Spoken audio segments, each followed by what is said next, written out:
আগেই বলে গিয়েছে চেহারা কেউ দেখাইও না। কথা বলেন। আর একটা কথা বলে শেষ করব, সময় আমার হাতে নাই। আপনারা কেউ কেউ ভাবতে পারেন আল্লাহর ওলির চেহারা মরণের পরে নূর আসতেও তো পারে। কথা বলে না, নূর আসেও তো অতটা আসে না যতটা তারা চোখ নষ্ট হয়। কথা বলেন। আমার আম্মার বয়স প্রায় ৯৭ বছর। গত বছর ডিসেম্বরের 13 তারিখ আমাদেরকে ছেড়ে চলে গেছে। একেবারে সুস্থ স্বাভাবিক। আমার বাড়িতে যাওয়ার কোন প্রোগ্রাম ছিল না, হঠাৎ চলে গেছে। 12 তারিখ মাহফিল করে চলে গেছে। 13 তারিখ 9টায় ডাক পড়লো আম্মা অসুস্থ। শারীরিক কোনো অসুস্থতা নাই। কথা বলেন। অসুস্থ এতদূর, আমার এক ভাতিজা সৌদি আরবে থাকে, সে ওই সময় সৌদি আরবে। আমার আম্মা হঠাৎ বলতেছে আমার এক ভাবিকে আব্দুল্লাহ আসছে, তাকে কিছু খেতে দাও। কথা বলেন। তো ভাবি ধরে নিচ্ছে আম্মা এ কথা কেন বললো, এটা তো হুঁশে বলে নাই। বুঝতে পারবেন কথা, লক্ষণ তো ভালো না। উনি সবাই খবর দেওয়া আরম্ভ করছে। আমাকে খবর দিল, আমি আসলাম, আমার পাশে বসলাম। সুস্থ স্বাভাবিক হুঁশেই সব কথা বলতেছে। আমি আম্মার পাশে বসেই নাস্তা করেছি। আমি পানি পান করার পরে গ্লাসে যে পানিটা ছিল, আমার আম্মা চায়া পানিটা পান করছে, যে মুজিব খাইয়া যেটা রাখছে ওই পানিটা আমাকে দাও। ওটাই ছিল আমার শেষ পানি। তো আমি বুঝছি আম্মা যতটা হুঁশেই থাকুক সময় শেষ। আমি কি দিয়া বুঝছি, আমি দেখতেছি বার্ধক্যের কারণে আম্মার চেহারা যে ভেঙে গেছে, এটা করে ভাঙা নাই, পুরা হয়ে গেছে। জন্মের পরে যেদিন বুদ্ধি হয়েছে, ওই দিন মাকে যে রূপে দেখেছি, চেহারায় লাবণ্যতা, ওই লাবণ্যতা দেখা যাচ্ছে। আমি বুঝছি এটা এই বয়সের চেহারা নয়, এটা মরণের পরে যে জান্নাতে যাবে সেই চেহারা। তোরা আবার কি হয়েছে আজকে, মনে হয় আমার শেষ। তো আমি যে বসার পরে 2 ঘন্টা পরে আম্মা আমাদেরকে ছেড়ে চলে গেল। যাই হোক, তো নূর আসে, এটা ঠিক, কিন্তু অতটা আসে না যার দ্বারা চোখ নষ্ট হতে পারে। 2 নম্বর, ওলি আল্লাহদের চেহারায় মরণের পরে নূর আসতে পারে। যত নূরে আসুক না কেন, নবীর চেয়ে বেশি। হ্যাঁ না সমান না, অনেক কম। তো বিশ্বনবী ইন্তেকাল করলেন সোমবার দিন সকাল 9টা থেকে 10টার মধ্যে। সোমবার সারাদিন সারা রাত, মঙ্গলবার সারাদিন সারা রাত, বুধবার 10টা-11টার সময় নবীজির দাফন হয়েছে। হিসাব করলে 3 দিন 3 রাত নবীর 100 লক্ষ সাহাবা এক একজনে বারবার করে আসতেছে, নবীর চেহারা দেখতেছে, কারো চোখ নষ্ট হইল না। আর আত্মশিল্পীর চেহারা দেখলে মুরিদের চোখ নষ্ট হবে, এতটাই নূর আসবে। বিশ্বাস করেন আপনারা? এটা হলো ভণ্ডের উপরে ভণ্ডামি। ভণ্ড হইয়া মরছে, মরণটা দিয়াও দিচ্ছে আরেকটা দোকান।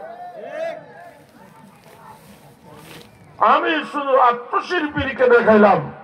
এইভাবে আরো যত ভণ্ড পীর আছে আমাদের দেশে, আমরা যাদের দরবারে যাই আর মনে করি বাবা পার করে দেবে, কসম আল্লাহর, এইসব ভণ্ড বাবারা নিজেরাই পার হতে পারবে না। আমাকে আপনাকে পার করার প্রশ্নই আসে না।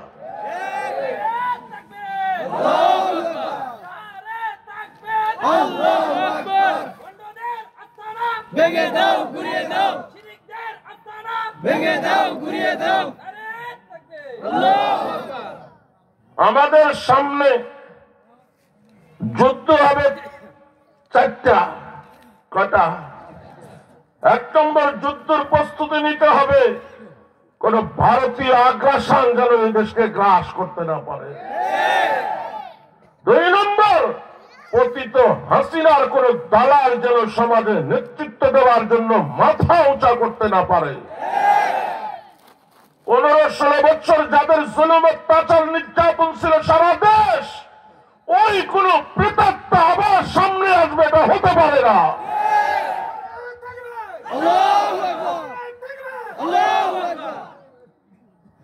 আমরা প্রতিপক্ষ যাকে আল্লাহ তো প্রতিপক্ষ বানাইছে, মুসলমানের পক্ষ কাফের এক পক্ষ। হাসিনার চরিত্র বিশ্লেষণ করলে এটা আবু জাহেলের চেয়ে খারাপ। আবু জাহেল যুবকদেরকে ভাড়া করেছে নবীকে মারার জন্য, আর গাইডলাইন দিয়েছে নবীর বাড়িতে রাতে হামলা চালাইবে না, সকাল হইলে ধরবা। এটা আবু জাহেলের চরিত্র। আর হাসিনার চরিত্র হলো রাত 3টা লাইট বন্ধ করে ঘুমন্ত জিকিররত তাহাজ্জুদরত উলামা তুলাবা জনতার উপরে 2.5 লক্ষ বুলেট চালিয়েছে।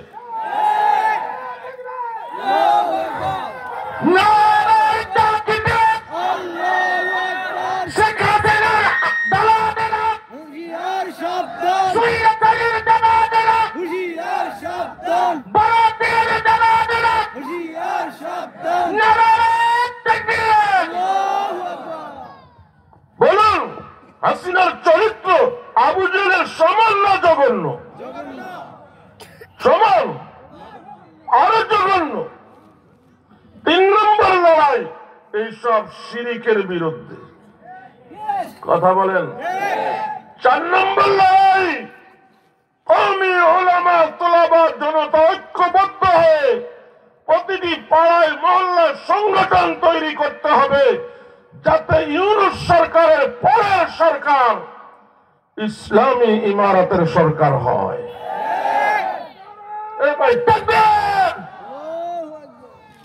তাকবীর পরে দিন, আমি যাওয়ার পরে আমার কথা বলতে দেন। হিম্মত হারা হবেন না। শেখুল হিন্দের সন্তানেরা আফগানিস্তানে 19 বছর পৃথিবীর সুপার পাওয়ারের বিরুদ্ধে লড়াই করার পরে আমেরিকাকে পরাজিত করে যদি ইমারত ইসলামিয়া কায়েম করতে পারে, আমরা তো শেখুল হিন্দের সন্তান, আমরা কেন পারবো না?